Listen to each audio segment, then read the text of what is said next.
Bosh vazirga murojaat qilgan talabalar Rossiyadan qaytarildi. Prezident Shavkat Mirziyoyevning topshirig'iga binoan Rossiya Federatsiyasining Novosibirsk shahrida tahsil olayotgan 200 ga yaqin o'zbekistonlik talaba charter reys orqali olib kelindi. Islom Karimov nomidagi Toshkent xalqaro aeroportida talabalar sanitariya qoidalariga ko'ra tekshiruvdan o'tdi. Ularning yuklari ham tegishli tartibda dezinfeksiya qilindi. Tomsk shahri Sibir federal okrugida tahsil olayotgan bu talabalar sog'liqni saqlash maqsadida o'rnatilgan tartibda karantinga olinadi, so'ngra oilasi bag'riga qaytadi.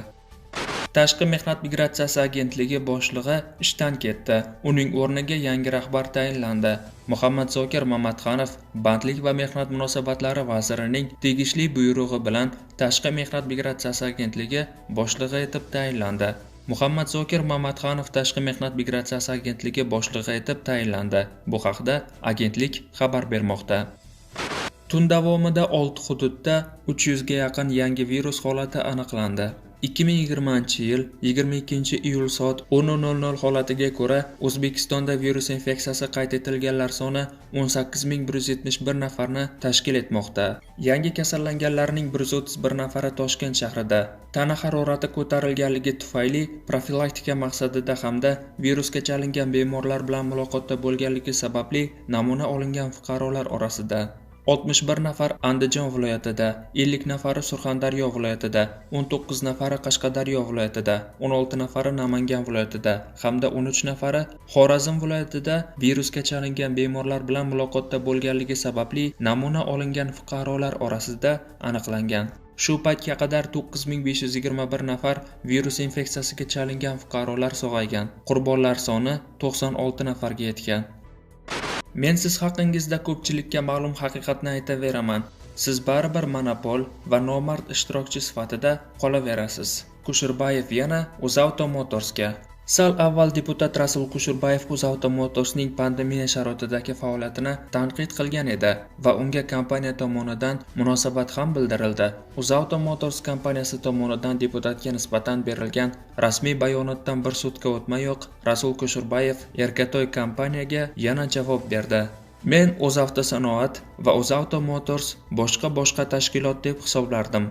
Biroq UzAuto Motorsning mendan ranjib qilgan munosabatidan UzAuto Motors kompaniyasi O'zbekiston avtomobil bozoridagi barcha ishtirokchilariga teng imkoniyat va sharoitlar yaratib berishi kerak bo'lgan O'zavtosanoatni o'ziga tegishli tuzilma deb hisoblashi ko'rinyapti. Bu monopoliya kasalligining asorati bo'lsa kerak. Bo'lmasam kompaniya O'zavtosanoatni ishlarini o'ziga yopishtirib olishdan sal uyalgan bo'lar edi. Yo rostdan ham UzAutoSanoat va UzAuto Motors nomi har xil o'zi bitta tashkilotmi? Tushunarsiz. Men kechagi fikrimda 3 ta faktni keltirganman. Bular UzAuto Motorsning oshirilgan, ya'ni shu yil mart oyida butun xalqni norozi qilib ko'tarib olgan narxda hatto tez yordam uchun ham Damas avtomobillarini sotayotganligi, Rossiyaning Ufa kabi shahrida ko'p miqdordagi avtomobillar ochiq osmon ostida tashlandiq turib qolsa ham O'zbekiston xalqi o'zimizda qimmat, defektli va qiyin shartlarda avtomobillar sotib olishga majbur bo'layotganligi, UzAuto Motorsni xalqqa tanlov imkoniyatini bermaydigan monopolist bo'lib yashab kelayotganligi. UzAuto Motors, aytingchi, bularni qaysi biri yolg'on? Deputat qanday bo'lishi kerakligi haqida o'zingiz tushunmaydigan gaplar bilan hammani chalg'itib, qonunlarni o'zgartirish deputatlarni qo'lida-ku deb o'zingizni oqlamoqchi bo'libsiz. Asosiy e'tiroz sizning monopolist bo'la turib, xalq fikri bilan hisoblashmasligingizda. Endi agar kompaniyada yuristlar bo'lsa, yaxshilab qonunchilikni o'qisin. Sizga monopol huquqini parlament bermagan. Siz prezident va hukumat qarorlari bilan bu imtiyozlarga ega bo'lgansiz va shular ortida berkinmachoq o'ynayapsiz. Bu yerga homiylik ishi deb boshqa ishlarni tiqishtirib gapni olib qochmang. Agarki vaqti kelib parlamentga sizni vakolatlaringizni qonun bilan tartibga solishning imkoniyati berilsa, xalq vakillari xalq fikridan kelib chiqib qaror qiladi. Bunga shubha qilmang. Lekin hozir sizga xalq fikri qiziqmas. Agar qiziq bo'lganida mart oyida qilgan ishingiz monopol bo'la turib butun xalqni norozi qilib avtomobil narxlarini bunchalik oshirmasdingiz. Tez yordam uchun Damaslaringizni oshirilgan narxda xalqingizga sotmasdingiz. Sizga homiylik qilmading deb boshqa ishlarni so'ramadik. Kim qo'lidan nima kelsa qilyapti. Siz esa qurbingiz yetadigan joyda qattiqlik qilyapsiz. Meni populist, noprofessional, yolg'onchi, ko'r, kar, go'l deysizmi yoki kimgadir shikoyat qilasizmi, farqi yo'q. Men siz haqingizda ko'pchilikka ma'lum haqiqatni aytaveraman. Siz ichkarida baribir monopol va nomard ishtirokchi sifatida qolaverasiz. To'g'ri, bu gaplar og'ir, lekin haqiqat shu. Agar gapim noto'g'ri bo'lsa, qani ertagayoq xalqni norozi qilgan ish, avtomobil narxlarini tushiring. Sotilmay chiriyotgan avtomobillarni yanayam arzon qilib soting. Hech bo'lmasa tez yordam uchun Damas'laringizni arzonlating. Men yolg'onchi bo'lay, roziman. Menga saylovchilar bilan qanday ishlashni o'rgatish sizga emas. Har qalay sizdan farqli ravishda men imkoniyatim boricha ularni rozi qilishga harakat qilaman. Og'ir kunida foyda qilishni o'ylamayman. So'nggi maslahatim achchiq bo'lsa ham faktni fakt bilan yengadi. Oldi qo'shda, jahl gaplar bilan emas. Buni piarchilaringizga ham tushuntiring, deya munosabat qoldirgan Rasul Kusherbayev. Qoraqalpog'istonda suv yo'qligidan Nukus-Toshkent magistral yo'lini to'sib qo'ygan aholiga suv berildi. 21-iyul kuni Qoraqalpog'iston 24 Telegram kanali Qoraqalpog'istonning Beruniy tumani fuqarolari Nukus-Toshkent avtoyo'lini to'sib qo'ygani haqida xabar berdi. Buning sababi sifatida mahalliy aholi tomorqasini sug'orish uchun ariq va kanallarda suv tanqisligi kuzatilayotganligi bois tomorqalardagi ekinlar suvsizlikdan qurib qola boshlagani aytilgandi. Video lavha aksariyat ayollar bo'lgan insonlar Nayman ko'prigi yaqinida yo'lning bevosita qatnov qismida to'planib olganligi sababli yuk va yengil avtomobillarning uzun tirbandligi vujudga kelganini ko'rish mumkin. Makan.uz saytining yozishicha, ayni vaqtga kelib mazkur muammo bartaraf etilgan va aholi tomorqalariga suv berish maqsadida suv nasoslari ishga tushirilgan. Unda yozilishicha, yo'lni to'sib qo'yish holati Beruniy tumani Abay Ovul fuqarolar yig'ini Quralpa aholi punktida ro'y bergan. Oydinlik kiritilishicha, 10 kun mobaynida Nayman kanaliga suv kelmagan. Tuman hokimi zudlik bilan voqea joyiga yetib bordi va muammo bartaraf etildi, deyiladi xabarda. Huquq-tartibot idoralari aholini uylariga tarqatgan. Ta'kidlanishicha, tuman mahallalari soni 13 ta bo'lib, ularning barchasiga bir vaqtning o'zida suv yetkazib berish muammodir.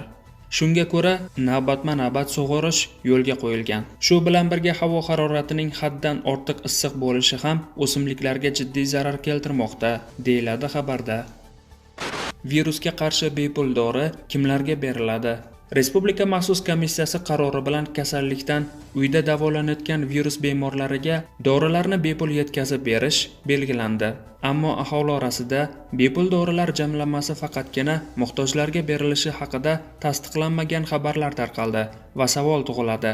Bepul dori olish mumkin bo'lgan toifaga kimlar kiritiladi? Bu savolga Vazirlar Mahkamasi huzuridagi Sanitariya-epidemiologiya nazorati davlat inspeksiyasi boshlig'i, Respublika bosh davlat sanitariya inspektori Nurmat Otabekov javob berdi. Virusga chalingan bemorlar birlamchi bo'g'in, ya'ni ambulator poliklinika muassasalari tomonidan nazoratga olinadi va zarur dorilar bilan ta'minlanadi, dedi Otabekov. Maxsus komissiya qarori bilan dorilar jamlanmasiga gidroksiloxarin, azitromitsin, parasetamol, vitamin C kabi dori-darmonlar hamda bir martalik tibbiy niqoblar belgilangan me'yorda kiritilgan. O'zbekiston ekin maydonlarini Tojikiston suvi hisobiga sug'oradi. Joriy yilda kuzatilayotgan suv tanqisligi sharoitida O'zbekistonning Sirdaryo havzasiga bog'langan maydonlaridagi qishloq xo'jaligi ekinlarini sug'orish uchun Tojikistonning Bahri Tojik suv omboridan qo'shimcha suv olinadi. Bu haqda O'zbekiston Suv xo'jaligi vazirligi xabar berdi.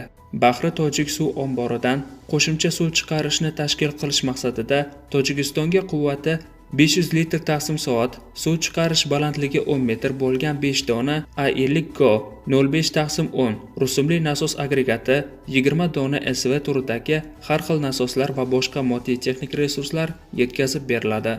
Shuningdek, nasos stansiyalarini ta'mirlash, tiklash xarajatlari qoplab beriladi. Bu ishlarni amalga oshirish uchun Vazirlar Mahkamasining zaxira jamg'armasi hisobidan 1,5 milliard so'm mablag' ajratiladi. Ushbu moddiy texnik resurslar Tojikiston Respublikasi Energetika va suv resurslari vazirligining tegishli tashkilotiga qaytarib olmaslik sharti bilan topshiriladi. Vaksina xorijda, uni bizda kim tarqatishi hozirdan ma'lum bo'lsa kerak.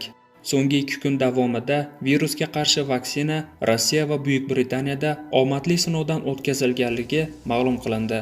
Shuningdek, Xitoy o'z vaksinasi bo'yicha O'zbekiston bilan hamkorlik qilish taklifi bilan chiqqani ham xabar qilindi. Telegramning platforma.uz kanalida mazkur vaksinalarning O'zbekistonga olib kelinishi borasida munosabat va qarashlar bildirildi. O'tgan hafta prezident videoselektorda zo'r bir gapni aytdi. Vaksina qayerda topilishidan qat'iy nazar, uni xalqimiz uchun albatta olib kelamiz. Bu odamlarimiz uchun hozircha yagona taskin. Buning uchun davlat rahbaridan minnatdor bo'lsa arziydi. Lekin jamiyatimizga xuddi chirmovuqday yopishib olgan, har qadamda xuddi qadrdonlarimizdek qarshi oladigan korrupsiya degan illat bor ekan, savollar ketidan savollar tug'ilaveradi. Nasib etsa hademay shu la'nati virusga qarshi vaksina sotuvga ham chiqariladi. Xo'sh, o'shanda yurtimizga kim olib kirib, kim tarqatadi? Ayni nuqtada yana bir qaqshatgich monopolistik xurujga duch kelamiz-o degan xavotir ham yo'q emas. Agar ungacha tutumlarimiz o'zgarib ketmasa va korrupsiya degan baloning butunlay boshiga yetib qo'ymasak, vaksina jonivorni olib kirish va tarqatish huquqi qandaydir monopolist kompaniyaga lutfan tortiq etilsa kerak. Katta ehtimol bilan bu kompaniya hozirning o'zida allaqaysi xorij davlatida ro'yxatdan o'tkazilib, ustav jamg'armasiga $35 atrofida choy-chaqa tashlab qo'yilgan bo'lsa ham ajab emas. Bu yog'ini endi kuzatamiz, deya taxmin qilinadi munosabatda.